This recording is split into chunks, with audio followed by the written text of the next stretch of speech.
Hey guys, this is Pastor Jacob. I wanted to reach out and check in, just offer up some words of encouragement to you today on this Tuesday. This Tuesday following Easter Sunday. Christ is risen. The tomb is empty. We celebrated that in its fullness Sunday, even though it didn't really feel like it for many of us. But we also talked about, in that how we are still in the midst of the wilderness. We are walking through the wilderness for sure. It's a wilderness of isolation, for some of us, loneliness. And something we're going to talk about today is depression. A lot of us are experiencing just kind of that weariness at the moment. I was reflecting on when all this started, when all of the quarantining and social distancing and isolation, when all of that started. For many of us, it was something new, it was something different. We didn't really like it, but we were having fun with it. We were making the most of it.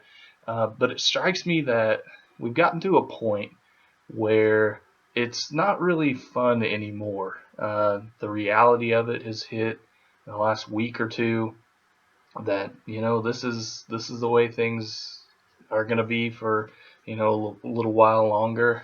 Who knows how much longer? And we're getting kind of weary of it. And I think we're especially reminded of that, not being able to gather on, one of the most important days of the year for us as followers of Jesus. But I've been thinking about all of that, and I want to offer up some words, maybe a little social commentary about all that's going on. But I wanted to read a passage of Scripture, and we'll kind of flesh out a little bit of it as we go. But hear these words. This is from Paul's letter to the Philippians, so to the Philippian church, and it's right at the end of the book of Philippians. In chapter 4, I'm going to read verses 4 through 8. But hear these words of Paul. It says this: "Rejoice in the Lord always. I will say it again, rejoice. Let your gentleness be evident to all. The Lord is near. Do not be anxious about anything, but in every situation by prayer and petition, with thanksgiving, present your requests to God. And the peace of God, which transcends all understanding, will guard your hearts and your minds in Jesus Christ." And then he says this. This is what we're going to focus on. He says, "Finally, brothers and sisters, whatever is true, whatever is noble, whatever is right, whatever is pure, whatever is lovely, whatever is admirable, if anything is excellent or praiseworthy, think about such things." I was thinking about all that's going on, and this passage just really jumped out at me. We are journeying through the wilderness, in the midst of, this celebrating Christ's resurrection, which is this strange kind of juxtaposition. But we're journeying through that wilderness.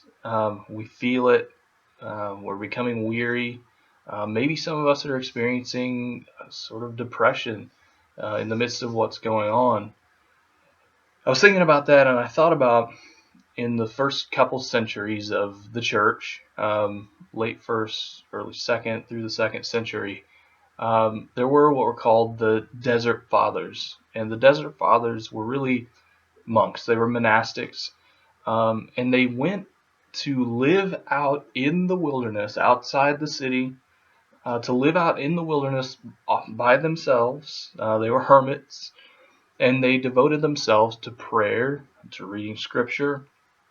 But they did this not just to isolate themselves, not to get away from everyone else. They did this because at the time it was believed that the wilderness was where all of the evil spirits dwelled. And so they saw it as their calling, as their task, to go out into the wilderness, to go and do battle against these evil spirits on behalf of everyone else inside the walls of the city. So their work was to pray on behalf of others, to do spiritual battle against these evil forces, these spiritual forces of wickedness. So they would be out in the desert alone, isolated, quarantined, kind of a self-imposed quarantine. and they would be devoting themselves all day long to prayer, scripture, and just really encountering God and just making that intercession on behalf of everyone else. But they experienced, you can imagine spending all day alone, praying, doing these things. Certain thoughts would creep in your mind, and they experienced what they called the noonday demon. So they called it the noonday demon because, about the middle of the day, you start asking these questions like, what's the point? What's the point of what I'm doing? What's the point of any of this? Is any good coming out of it?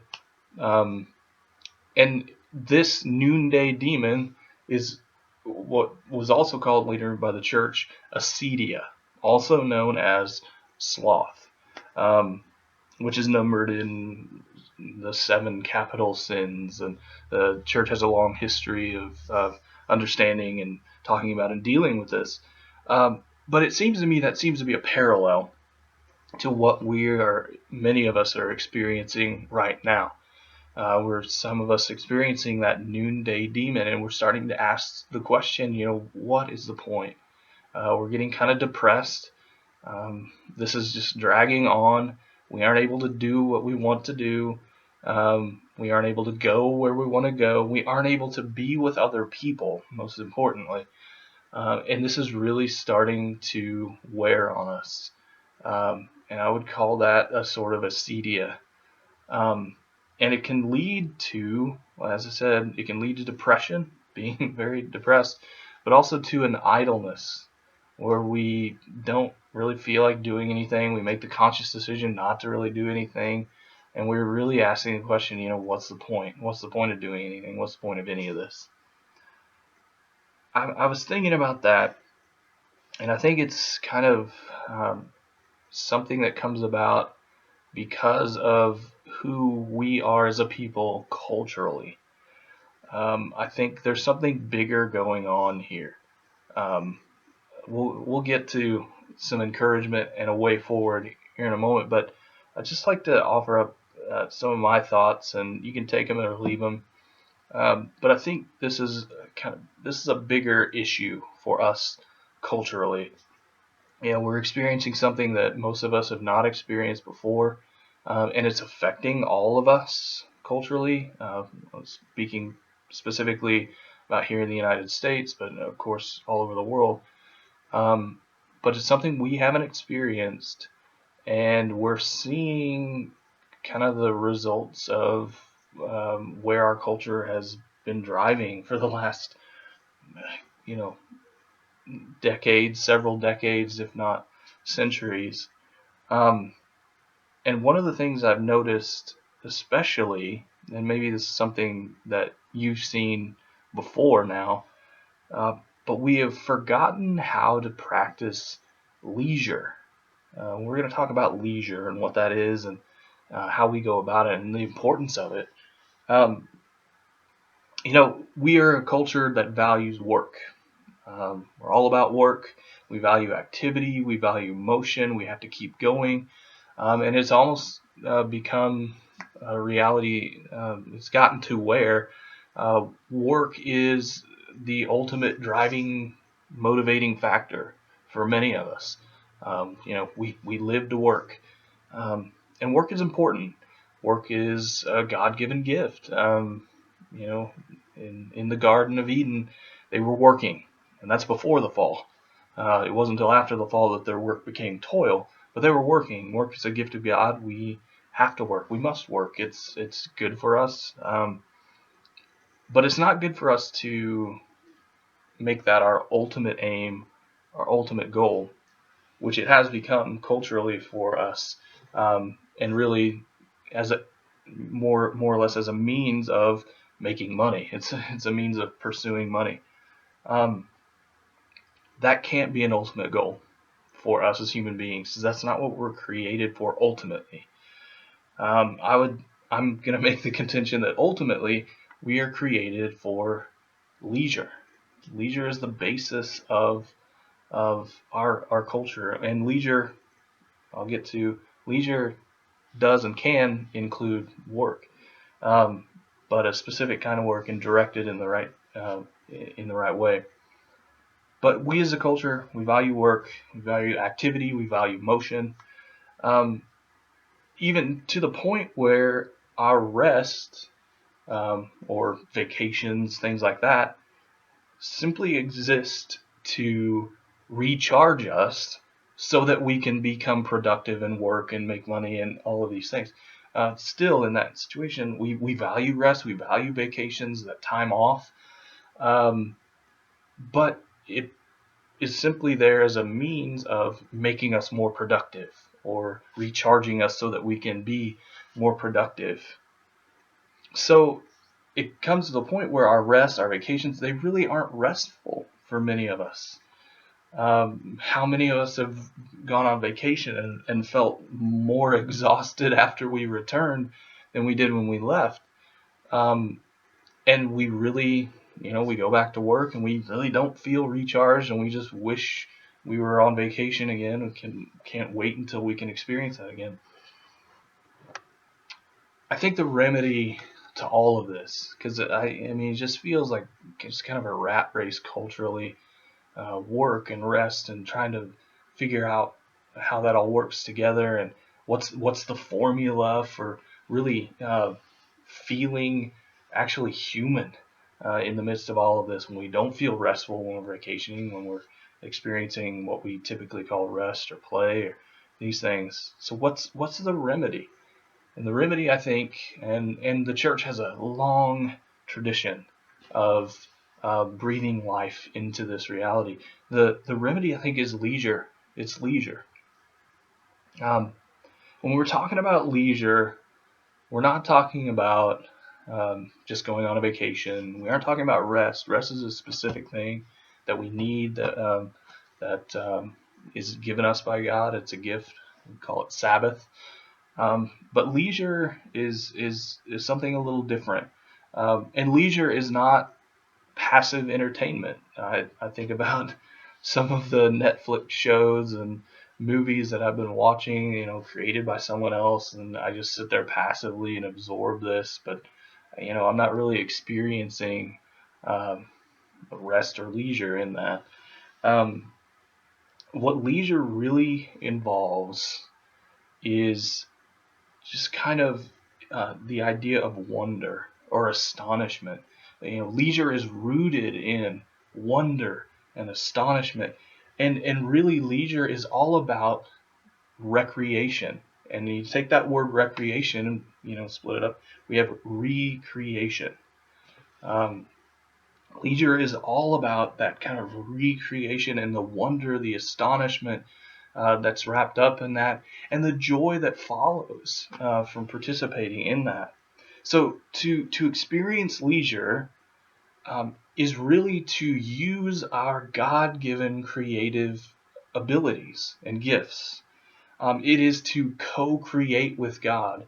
It's to encounter that wonder. It's to encounter that astonishment at God and all that He has created, and to experience joy in and through that.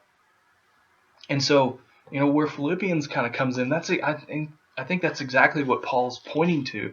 He says, finally, whatever is true, whatever is noble, whatever is right, whatever is pure, whatever is lovely or beautiful, whatever is admirable, if anything is excellent or praiseworthy, think about such things. Turn your focus to the things that are true, to the things that are good, to the things that are beautiful. So I think about, in this time of kind of weariness, depression, the noonday demon kind of moment that we might find ourselves in, I think that's our call, is to turn our focus to the good, to the true, to the beautiful, things that are praiseworthy and admirable. Because in so doing, we are turning our gaze, ultimately, I think those things turn our gaze to the God who created all of these things, everything that is good and true and beautiful, which is what we are meant for. So when I say that we ultimately are meant for leisure, this is what I'm talking about. We are meant to be in, to dwell in, to turn our focus to everything that is good and true and beautiful, Therefore, turning our gaze to God to experience that wonder, that astonishment at all that God has created, and to participate with God as co-creators.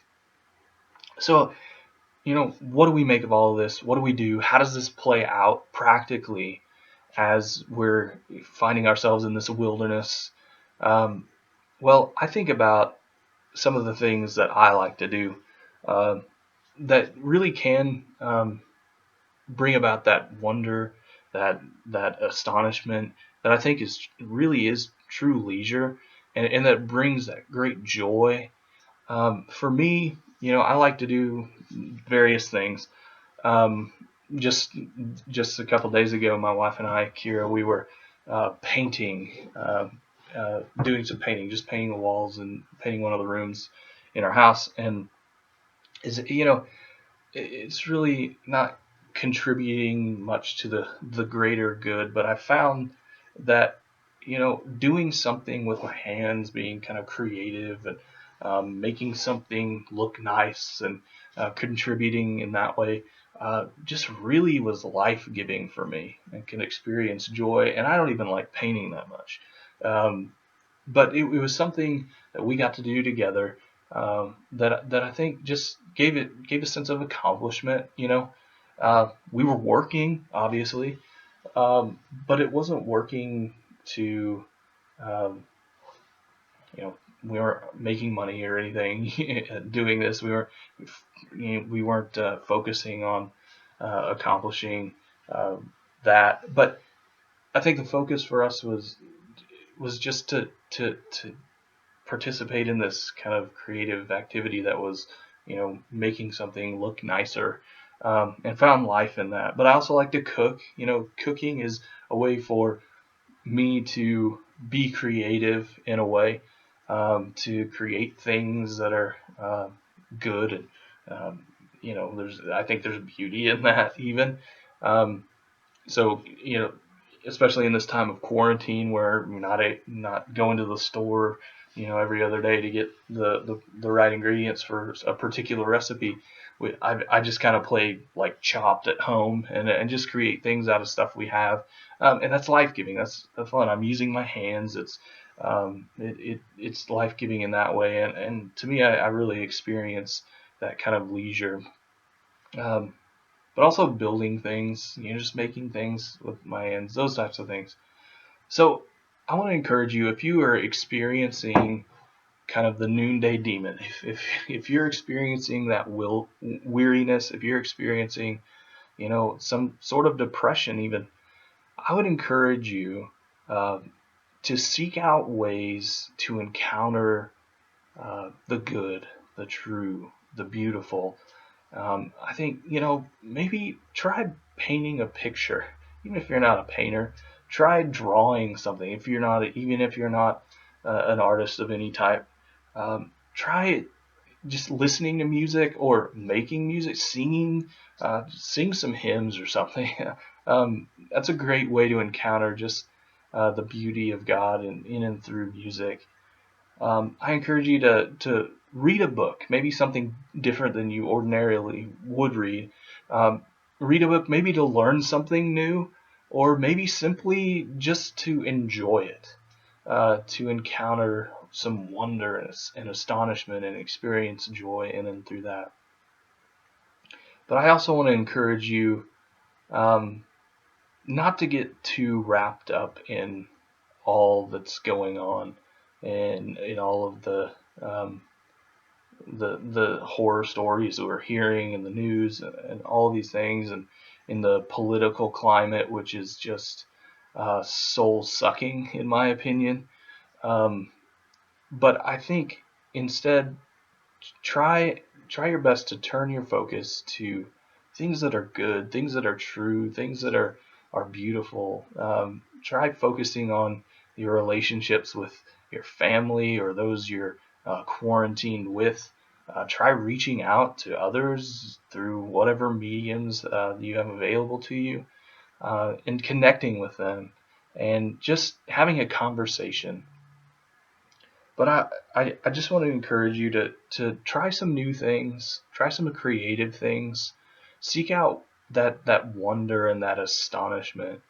Um, sometimes our leisure activities don't seem to have any point at all, but maybe the point is simply just to encounter that awe, that wonder, that astonishment, to seek out things that are good and true and beautiful, to set our minds on those things, um, all in an effort to experience recreation, to experience recreation, to experience being made new.